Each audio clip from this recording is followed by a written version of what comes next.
Hola, esto es Radio Sefarad y estas son las noticias comentadas por Jorge. ¿Cómo estás? ¿Qué tal, Alejandro? Vamos con los titulares de hoy.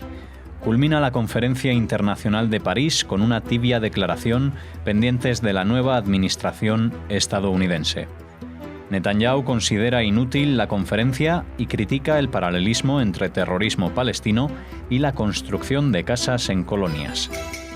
Respuesta a los disparos contra una patrulla israelí en la valla con Gaza. Detenido en España un captador de yihadistas combatientes para Daesh. Tras las noticias volveremos con la agenda cultural. Ahora hablamos de la Conferencia Internacional de París, en la que este domingo participaron representantes de 70 estados, incluida España, convocados por François Hollande para relanzar el diálogo entre Israel y los palestinos. Terminó apoyando la solución de 2 estados, pero evitando cualquier medida concreta sobre Israel por iniciativa del jefe de la diplomacia norteamericana, John Kerry, pese a la actitud más agresiva manifestada previamente por Barack Obama cuando dejó que el Consejo de Seguridad condenara los asentamientos. La inminente llegada de Donald Trump a la Casa Blanca contribuyó a desactivar cualquier tema delicado y evitando otra reunión del Consejo de Seguridad para presionar a Israel. Sí, la verdad que ha sido como mínimo una fantochada. Realmente bastante patética la situación de Francia tratando de organizar algo para lo que no está capacitado y con un objetivo que era totalmente irreal y lo que ha dado la sensación es no solamente que no se ha llegado a ningún acuerdo, no se ha firmado ninguna declaración trascendental, sino que la conclusión que uno se puede sacar es que Europa y el resto de los asistentes ahí, los 70 estados que están acojonados. Ya no están solamente acojonados con el terrorismo internacional, sino también acojonados con Trump. Y entonces no querían hacer algo que Trump se tomara a mal el viernes cuando asuma la presidencia de Estados Unidos, porque ya sabemos que ha dicho que, por ejemplo, la OTAN, nanay, o sea que si es por él, la OTAN se va al garete. Si es por él, lo del Brexit es algo maravilloso para Inglaterra y que Europa se vaya al garete. Entonces, si encima Europa lidera una declaración con la cual sabe que Trump no va a estar de acuerdo para nada, pues va a tener todavía más cosas en contra de Europa. Y hablo de Europa porque todos los otros 70 iban un poco a las rastras, entre ellos España. Es que nosotros somos, me parece, no solamente los niños pobres, sino los niños tontos, porque siempre vamos con la diplomacia francesa, aunque los franceses estén metiendo la pata hasta la barriga, sabiendo que están metiendo la pata, que lo que hacen no tiene ningún sentido. Y las pocas declaraciones que se hicieron, pues tienen, por una parte, Kerry, que venía de la semana pasada a soliviantar a todo Israel y a todo el mundo judío con esta declaración de abstenerse en Naciones Unidas, en el Consejo de Seguridad, con el tema de la condena a los asentamientos, y ahora viene él mismo a frenar las iniciativas diciendo no, ahora no hagáis nada, no sea cosa. Por otra parte, tenemos a los discursos que ya sin sentido, porque entre otras cosas, por ejemplo, la premier británica había dicho que ella no firmaría ningún papel, ningún acuerdo en contra de Israel, porque lo que fueron a corroborar es decir, necesitamos la solución al conflicto, son 2 estados. Vale, todo el mundo trabaja en lo mismo. Y instamos a que haya negociaciones directas. Sí, eso es lo que dijo Israel y por eso dijo que no había que organizar esta conferencia, porque lo único que hacía era desalentar las negociaciones directas. Y lo peor de todo es lo que viene en la próxima noticia, que es un comentario que hizo el presidente Hollande en su discurso y de que ha soliviantado también a Israel, esta vez no contra Estados Unidos, sino contra Hollande. Antes siquiera de que comenzase la conferencia, Netanyahu había denunciado la inutilidad de la cumbre, saludada con esperanza por Mahmoud Abbas en nombre de la Autoridad Palestina. Israel rechazó el paralelismo trazado por el presidente francés, François Hollande, al argumentar que la paz en Oriente Medio se ve en peligro por los atentados de jóvenes palestinos y la colonización israelí del territorio ocupado en Cisjordania y Jerusalén Este. La comparación entre el terrorismo y la construcción en los asentamientos es una distorsión moral. Mientras Israel contribuye a crear vida con la construcción, el terrorismo palestino santifica la muerte a cuenta de la vida de inocentes, dijo la viceministra israelí de Exteriores, Tzipi Hotovely. Sí, aunque uno podría estar no de acuerdo con la política de cómo se están financiando los asentamientos o el ritmo de crecimiento de los mismos, lo que no se puede de ninguna manera es poner en plano de igualdad, decir, la paz no progresa por dos cuestiones, porque los palestinos se dedican a matar inocentes y porque los israelíes construyen casas. A ver, no se puede poner en el mismo nivel las dos hechos o dos políticas que están completamente enfrentadas, porque uno puede decir que la colonización, la construcción, primero, que meter en el mismo saco a Jerusalén Este y Cisjordania es un error de bulto, porque entre otras cosas ya todo el mundo sabe que desde el año 81 pues Israel ha anexionado Jerusalén Este y no ha anexionado Cisjordania, con lo cual no tienen y no van a tener el mismo trato en ningún tipo de negociación. Segundo, el tema que cuando se construyen casas, uno puede decir, ¿esto en el futuro puede ser un obstáculo para la paz? ¿Sí o no? Porque, vamos a ver, en Cisjordania también construyen casas los palestinos y nadie les está diciendo que por construir sus casas ellos están poniendo un obstáculo para la paz, porque lo que pasa es que sobre ese territorio va a haber que negociar. Va a haber que negociar. ¿Y qué va a pasar con esas colonias? ¿Qué va a pasar con esos asentamientos? ¿Qué va a pasar con esas casas o con esas personas? Pues eso es algo sobre lo que se va a tener que hablar. Lo que no se puede pretender es que para hablar de paz se deje un territorio limpio de judíos, porque Israel no limpia de árabes su país. En Israel, un 20% de la población son árabes israelíes que viven ahí desde la creación del Estado de Israel. Y a nadie se le pasa por la cabeza que tendrían que irse, que ellos son un obstáculo para la paz, porque si se quedan dentro de las fronteras de 1967, que se supone que son unas fronteras, aunque no lo sean más que líneas de armisticio, pues si se quedan dentro, entonces ¿qué pasa? Ellos sí pueden quedarse y los judíos no pueden quedarse en un Estado palestino. ¿Dónde está escrito eso? ¿Y quién ha negociado eso? Pues eso no puede ser así, tampoco en una negociación de la paz. Con lo cual, el tema de los asentamientos, de los colonos o de como se lo quiera llamar, es un tema discutible, un tema muy polémico, pero no es de ninguna manera un obstáculo para la paz ni para las negociaciones. Se puede negociar perfectamente con toda la gente que está viviendo en Cisjordania, sean judíos y sean árabes. Con lo que no se puede compatibilizar unas negociaciones de paz son con la incitación a la comisión de atentados terroristas.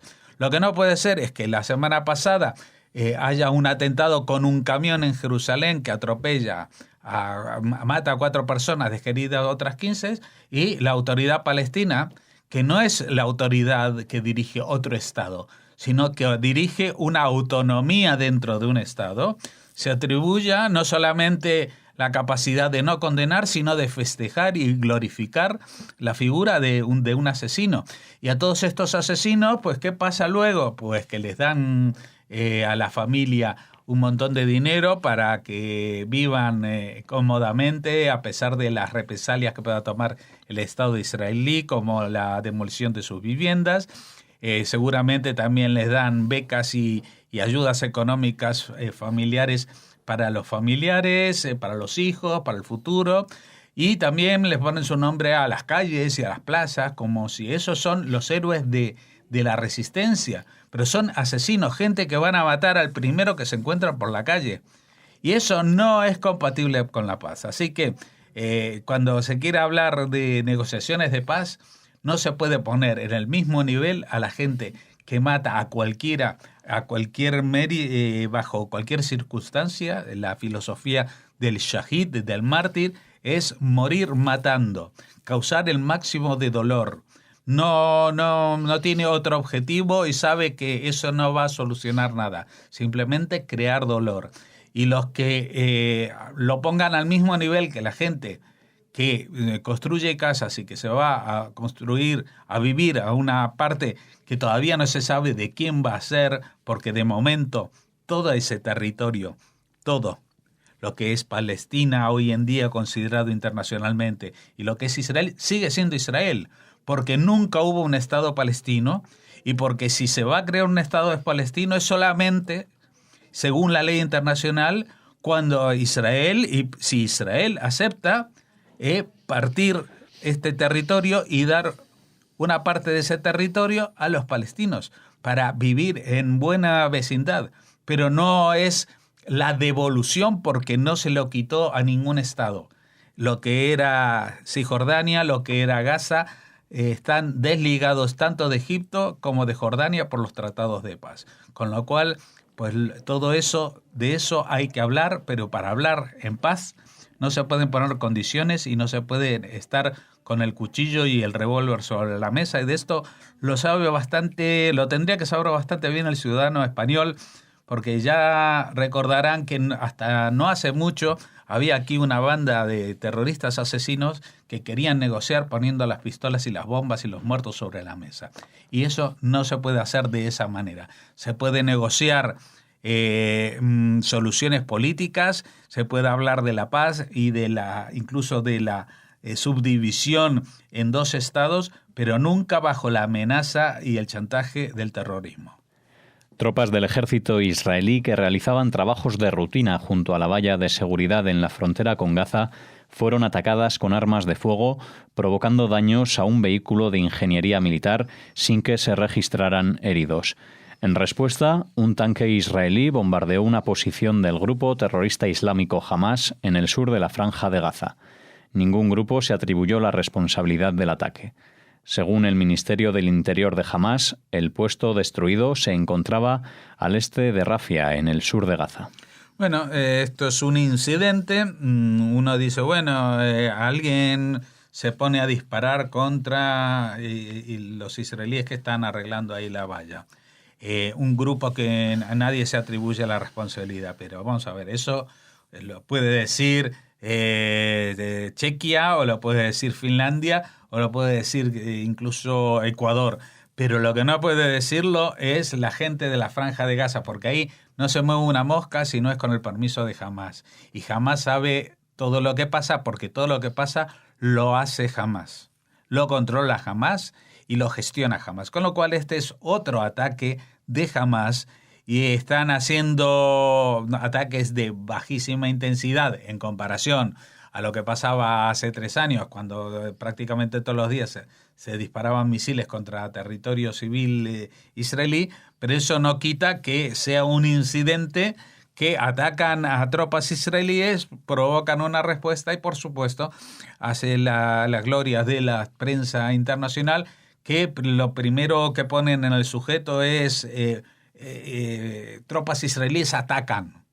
Y después, ya si alguien tiene la paciencia de leer el resto de la noticia, se entera de que en realidad están respondiendo al fuego que se abre sobre ellos.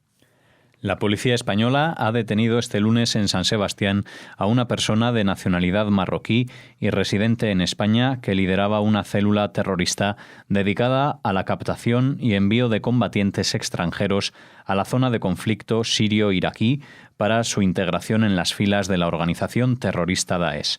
La célula desarticulada estaba integrada por otros 2 individuos que, tras viajar a la zona de conflicto sirio-iraquí y regresar con la intención de cometer acciones terroristas en Europa, fueron arrestados el pasado mes de noviembre en Marruecos y en Francia. La operación continúa abierta. Desde 2015, las fuerzas y cuerpos de seguridad españoles han detenido a un total de 181 terroristas yihadistas. Sí, aunque por las noticias no nos hemos enterado más de lo que le hemos contado ahora mismo, pues algo gordo debía ser porque ha salido de forma bastante destacada en la prensa, en los titulares, en los noticieros incluso de la televisión, que ya se sabe que, bueno, que otra detención de un yihadista, si son 181 en año y medio, pues no tendría que llamar tanto la atención y, sin embargo, esta detención en particular ha ocupado muchos titulares. ¿Por qué será? Pues seguramente habrá detalles que iremos conociendo más adelante y que las fuerzas de seguridad darán a conocer, pero en principio no ha sido detenido más que una persona y ha sido a consecuencia de detenciones previas en Marruecos y en Francia.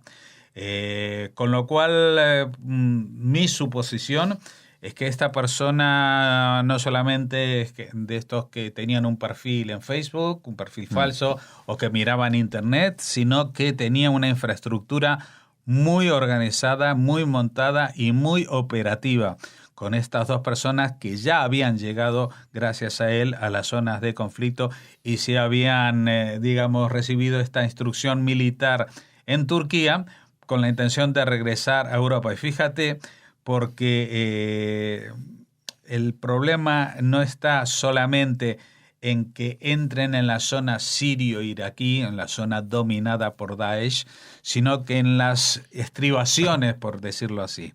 Ya en Turquía reciben adiestramiento militar que no siempre está orientado a luchar con armas convencionales en Siria e Irak, sino que reciben adiestramiento militar para planificar atentados terroristas en Europa. Y lo están haciendo desde alguna zona que no es justamente Oriente Próximo, sino que es la propia Europa. Si es verdad que parte de esta célula actuaba o se instruía en Turquía, como parece desprenderse. Esto otra vez, como hacemos aquí prácticamente todas las semanas, o cuando hay una noticia de este tipo, volvemos a felicitar a las fuerzas de inteligencia, de policía, de España, porque estos 81 detenciones en año y medio, que parece que son un procedimiento más administrativo que otra cosa, son las que han evitado muertes. Los atentados que hemos visto en Francia, en Bélgica, en Alemania y en otros países, incluso como Inglaterra, pues se podrían haber producido perfectamente en nuestro país si no hubieran actuado las fuerzas de seguridad como lo están haciendo y con los mecanismos y los medios reales que están ejerciendo para controlarlo, porque por otra parte tenemos a países que tienen un despliegue mucho más mediático, como Francia, que lleva año y medio con los soldados en la calle y sin embargo cada 2 por 3 se la cuelan otra vez y le vuelven a hacer un atentado y vuelve a ser alguien que lo tenían fichado y que lo tenían controlado y que todo el mundo sabía y la CIA les había advertido. Y esta misma semana hemos sabido que, por ejemplo, la policía belga ha hecho un nuevo operativo en el barrio de Molenbeek, el viejo barrio conocido de Bruselas, de donde han salido casi todos los terroristas de Francia y Bélgica. Han detenido a 3 personas y en horas ya estaban en la calle. Eso es algo que afortunadamente parece que en España no pasa así. No pasa así, no son detenciones administrativas para decirles, ojo que te estamos mirando, sino porque cuando ya los detienen hay elementos que permiten no solamente detenerlos, sino juzgarlos y encerrarlos y evitar que su filosofía de muerte se propague y atente contra la integridad física de los que vivimos en estos países. Bien, pues hasta aquí las noticias. Gracias, Jorge. A ustedes no se vayan porque ahora, tras la pausa, regresamos con la Agenda Cultural.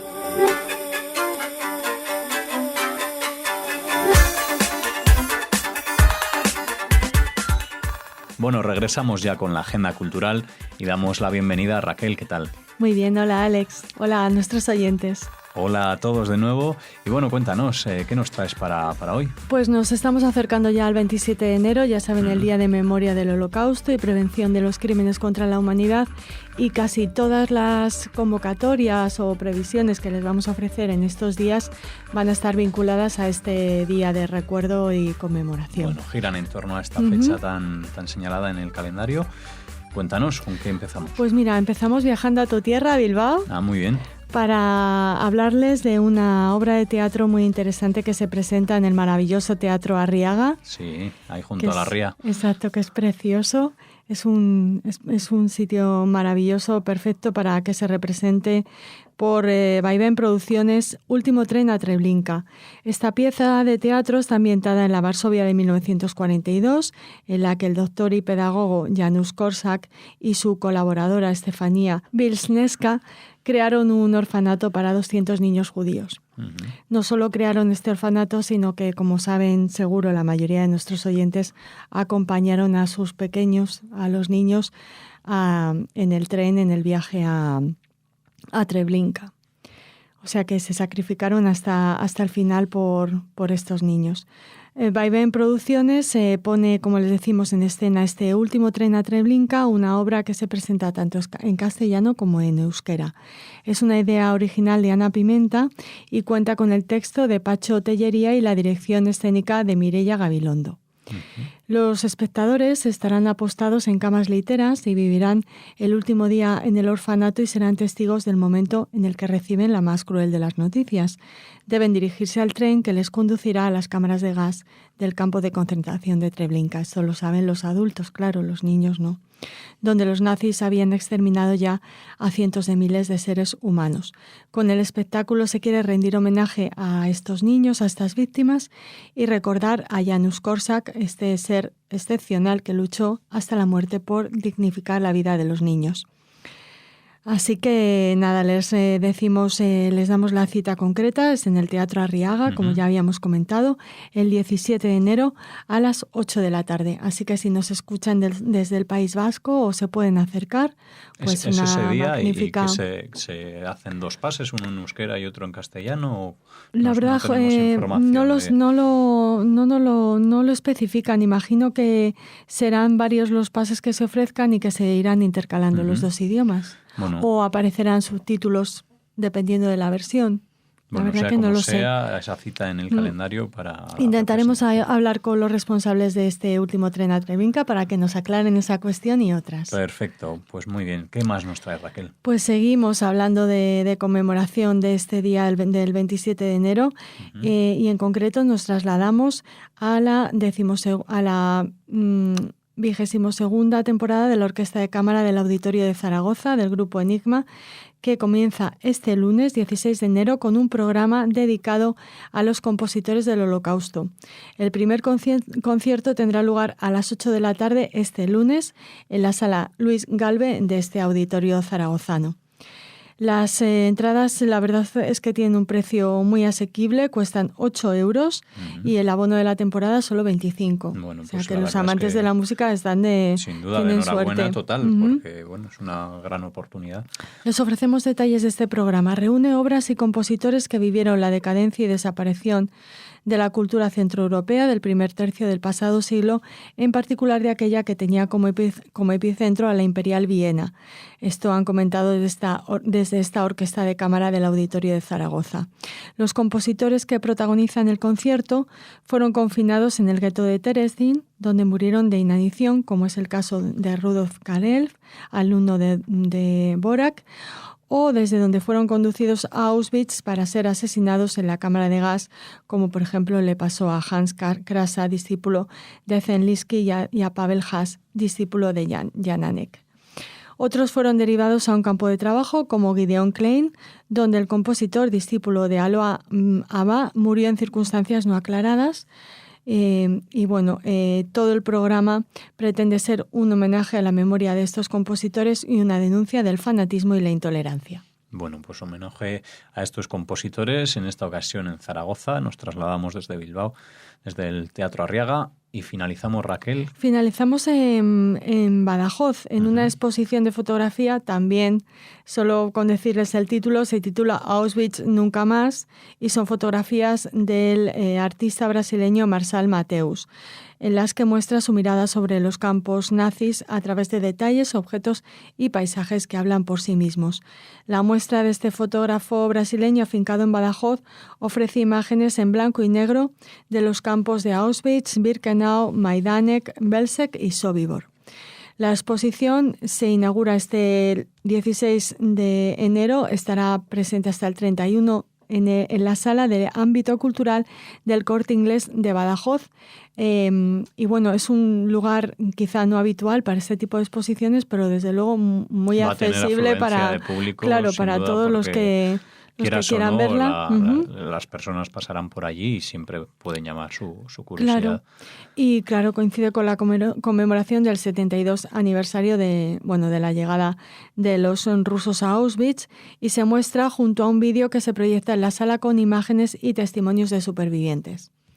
El autor, Marçal Mateus, que nació en Sao Paulo, ha buscado transmitir en sus imágenes su mirada para que el espectador tome conciencia de las dimensiones de esta tragedia. Tenía planificado este proyecto desde hacía años y fue en enero de 2016, hace un año, cuando viajó a Polonia. Su trabajo se basó en comprender y registrar la historia de los sitios retratados y no representar directamente lo que fue. Bueno, pues desde aquí esa invitación tanto a la exposición como a decir también ese Auschwitz Nunca Más. Y nada, una gran agenda, Raquel, para comenzar también en esta semana de enero. Para acercarnos a ese 27 de enero. Ya vamos cerquita. Gracias. Hasta mañana. Hasta mañana.